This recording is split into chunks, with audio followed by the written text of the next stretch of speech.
자, 오늘의 뉴스 가운데 가장 뜨거운 내용을 깊이 있게 짚어보는 라이브 플러스 코너입니다.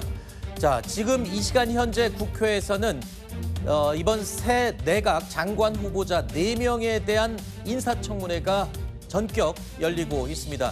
지금 화면으로 보시는 저 현장은 강선우 장관, 여가부 장관 후보자의 인사청문회 오전 10시부터 본격적으로 시작이 됐습니다. 보좌관에 대한 갑질 의혹으로 야당이 이 문제를 벼르고 있는 가운데 오늘 또 추가적으로 다른 보좌진이 또 추가 의혹을 제기하면서 이 부분에 대해서 굉장히 뜨거운 이슈가 될 것으로 예상이 되고 있습니다. 이것뿐만 아니라 다른 곳에서는 또 다른 상임위에서는 정동영 장관 후보자에 대한 인사청문회 역시 진행되고 있습니다.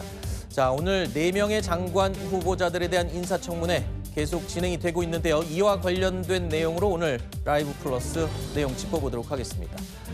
이재명 대통령 취임 37일 만인 지난 11일이었죠. 19개 부처에 대한 인선이 마무리됐습니다. 그리고 오늘부터는 조금 전 제가 설명드린 대로 이재명 정부 1기 내각에 대한 인사청문회 슈퍼위크가 전격 시작됐습니다.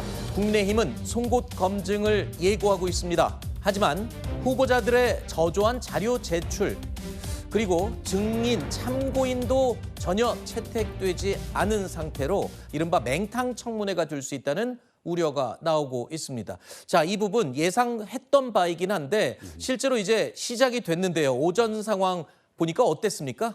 오전 상황 보통은 지난 청문회들을 기억하시면 이런 상황들입니다. 지금까지는 어떻냐면 오전 내내 의사진행 발언만 합니다. 거의. 네. 해서 왜 지금 자료를 안 내냐, 자료를 언제까지 내라 공방을 벌이다가 오후에 시작이 되면 그때부터 질문을 하긴 하는데 왜 오전에 요구한 자료 제출 안 하냐. 그걸로 또 반나절 갑니다. 그래서 거의 맹탕은 늘 되풀이 됐어요. 네. 그런데 오늘은 조금 더 양상이 다릅니다. 피켓 때문에 지금 거의 아수라장이 되고 있어요. 어떤 피켓이죠? 강선우 청문회도 그렇고 또 곽이 청문회도 그렇고 어떤 피켓이냐면 강선우 후보자의 이름을 빗대서 그러니까 지금 이 갑질을 했다라는 내용을 담은 그런 피켓을 아예 야당 의원들이 전부 다 자기의 자리에 이렇게 배치를 하자 그것을 치워야만 청문회를 강행하겠다부터 시작을 해서 그 공방으로만 또 오전이 지금 가고 있는 상황이고 또 이쪽 곽이 쪽에서는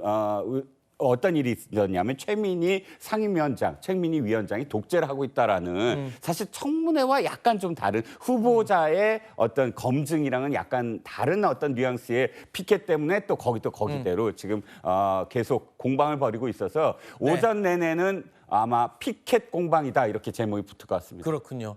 뭐 전혀 생소한 모습은 아닙니다. 과거에도 청문회가 열릴 때 뭐 노트북 앞에 스티커를 붙인다든가 피켓을 붙여서 물론 여야의 입장이 바뀌는 것만 달랐을 뿐이고 이런 장면은 종종 연출됐던 그런 청문회 모습이기도 합니다. 자, 국민의힘은 강선우 여성가족부 장관 후보자와 이진숙 교육부 장관 후보자를 낙마 1순위로 꼽고 있죠. 오늘 오전 청문회가 시작되기 전부터 여야 간의 기싸움 치열했습니다. 더불어민주당의 인사청문 기준은 실용, 능력, 성과입니다. 구태의연한 카더라식, 막무가내식 인신공격과 음해, 돈 없는 국정 발목 잡기에는 단호하게 대처하겠습니다. 진솔한 답변으로 제기된 의혹을 해소하시고 준비된 역량과 실천의 의지를 잘 설명해 주시기 바랍니다. 이재명 정부의 1기 내각 인선은 총체적 부실입니다. 엄밀히 따지면 전원 실격입니다. 갑질 장관 강선우, 표절 장관 이진숙, 커피 장관 근어울, 도로 투기 장관 조현, 조계기 장관 정동영 등 이재명 대통령은 무자격 오적을 즉각 지명 철회하기 바랍니다.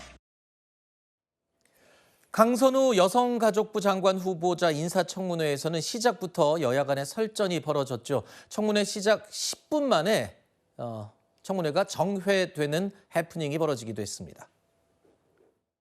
들어오라 했어요. 후보자가 위원들 들어오기 전에 들어와 한다 보셔야죠.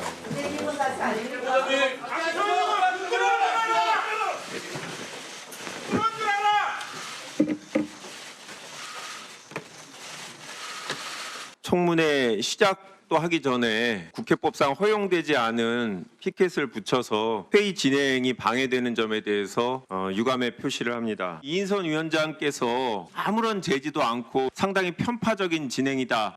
민주당은 강선우 후보 앞에만 서면 왜 이렇게 작아지는지 모르겠습니다. 대통령과 영부인의 갑질이 쪼개기 후원과 갑질이 엮여져 있으니까 강선우 후보를 보호하는 것이 대통령 내외를 보호하는 것이라 지금 착각하는 것 같습니다. 앞서 강선우 후보자 측은요, 최근에 제기된 보좌진에 대한 갑질 의혹, 구체적으로 말하면 뭐 집에 있는 쓰레기를 가져와서 분리수거를 시켰다, 뭐 이런 주장이 있었는데 이에 대해서 강선우 후보 측이 해명을 했어요. 그랬는데 오늘 또 다른 의혹이 제기됐습니다. 그러니까 추가 갑질 의혹인데 그건 또 어떤 내용입니까? 네, 이건 제가 뭐가 떠오르냐면 김무성 전 국민의힘 의원, 전 의원이죠, 전 대표가 노룩 패스 뭐 네. 그런 의전 때문에 공항에서 나오자마자 보좌관한테 노룩 패스했다. 거의 그 상황이 떠올라요. 뭐냐면 우리가 보통 비행기는 굉장히 보안구역이 있잖아요. 네. 절대 비행기를 탑승하거나 혹은 내리는 사람을 위에는 비행 금지 구역, 그러니까 비행 그 공간에 들어갈 수 없습니다. 그런데 강선우 의원의 전 보좌관이 이번에 지금 폭로를 했는데 그 내용이 뭐냐면 강선우 의원이 지금 비행기에서 내렸는데 짐이 너무 많다 하면서 지금 보좌관한테 그 허가 금지 구역까지 들어와 달라. 그러면 거기 들어가려면 상당히 많은 어떤 이 보안이라든지 이런 데서 허락을 받아야 됩니다. 그러니까 출입증을 받아야 되죠. 그런데 사실 의원이라는 그런 신분 때문에 보좌관을 더군다나 짐이 무겁다는 이유로 그 금지 구역까지 들어오게 한 점. 그러니까 짐이 무거운 자체가 보좌관들은 거의 짐꾼이냐, 왜 거기까지 들어오게 해서 그것을 날르게 하느냐라는 지금 의혹이 생겨난 겁니다. 그렇군요.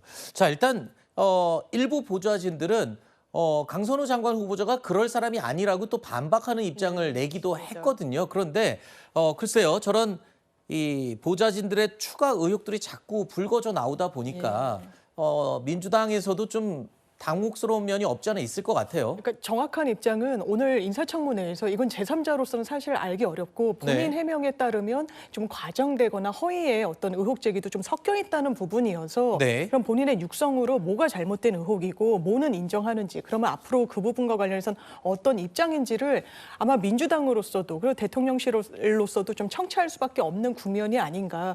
그리고 국민 여론과 관련해서 어떻게 반응이 오는지를 당연히 살필 책무가 있기 때문에 이 부분에 좀 중점을 할 것 같고요. 아까 과도한 의전과 관련해서도 제가 이제 공항에 근무하셨던 분한테 여쭤봤더니 네. 이 임시 출입증을 발급받으면 보안구역이어도 이제 상황에 따라서는 이게 이제 접근이 가능해서 이게 이제 불법은 아니지만 다만 이게 잠시만요. 과도한지. 그러면 일반인도 받을 수 있습니까? 그 임시 그래서 출입증을? 제가 여쭤봤더니 이제 고위 기업인이나 아니면 뭐 관료분이시나 이런 분들이 의원이나 이렇게는 발급받는 경우를 종종 보셨다고는 하더라고요. 그러니까 말씀 주신 대로 이제 일반인이 출입하는 거는 대단히 제한적이긴 하겠죠. 이제 다만 이런 부분과 관련해서 불법성은 없었다 이 말씀을 드리고 싶었습니다. 그러니까 지금 갑질이라는 게 법에 갑질이 불법으로 규정돼 있지는 않잖아요. 일단 정서적, 국민 정서적으로 볼 때 이건 좀 지나치다라는 행동들 그런 거를 소위 말해서 갑질이라고 부르는데 글쎄요, 이 공항에서 임시 출입증을 발급받아서 짐을 같이 챙기도록 시켰다. 글쎄요, 후보자의 직접 해명이 오후에 나올 수 있을지 한번 지켜보겠습니다. 자, 이렇게 계속된 보좌진 갑질 논란에 대해서 강선우 의원은요. 상처받았을 보좌진들에게 미안하다라고 사과를 했습니다. 그러면서 전직 보좌진 2명에 대해서는 법적 조치 보도가 있었는데 이에 대해서 다시 또 입장을 밝혔습니다. 그런 법적 조치를 하겠다고 한 적도 없고 전혀 할 의사가 없다 이런 식으로 부인을 했습니다. 강선우 후보자에 대해 맹공을 퍼부었던 주진우 의원은 오늘 오전에 강선우 후보자 청문회가 시작된 바로 그 시간 자진 사퇴를 촉구하는 기자회견을 열었습니다. 강선우 후보자의 갑질에 대해서 국민이 분노하는 것은 누구나 당할 수 있는 일이기 때문입니다. 국민 대부분이 어디선가 직장 생활을 하고 있고 직장 상사 또 권력기관 어떤 상황에서도 누구나 갑질을 당할 수 있습니다. 강약, 약강, 강한 사람에게 약하고 약한 사람에게 강한 후보자가 고위공직자가 될 수는 없다라고 생각합니다. 갑질을 하는 순간 사회적 약자를 보호한다는 명분이 사라지고 여가부 장관으로서의 직무를 수행할 수 없을 것이고요. 특히 2차 가해는 여가부 장관이 가장 신경 써서 막아야 되는 것 아닙니까? 네, 제가 조금 전에 갑질은 법적으로 정해진 게 아니자요 했지만 위계에 의한 강압 뭐 이런 거는 충분히 갑질로 또 포장이 될 수가 있겠죠. 그리고 그 정도가 어느 정도느냐에 따라서 불법의 범주에 들어갈 수도 있고. 맞습니다. 하지만 아까 그 임시 출입증을 발급받은 부분, 이 부분은 글쎄요, 좀 애매한 경계에 있는 것 같아 보이기도 하고요. 어쨌든 강선우 후보자에 대한 여론 반발이 적지 않은 상황이긴 합니다. 자, 이렇게 되자 민주당 내에서도 청문회에서의 해명을 보고 판단하겠다는 신중한 기류가 흘러나오고 있습니다. 저도 뭐 보좌진들하고 함께 일을 하지만 서로 간의 입장이 있기 때문에 그리고 어떤 사안을 바라보는 또 관점도 좀 다를 수 있고 그래서 저는 뭐 혹시 그런 점들이 있으면 이번 계기를 통해서 많이 좀 해소가 되었으면 좋겠다는 생각이 듭니다. 저희는 청문회를 통해서 다 함께 국민들과 지켜보겠다. 뭐 이런 부분이 정확한 표현이실 것 같습니다.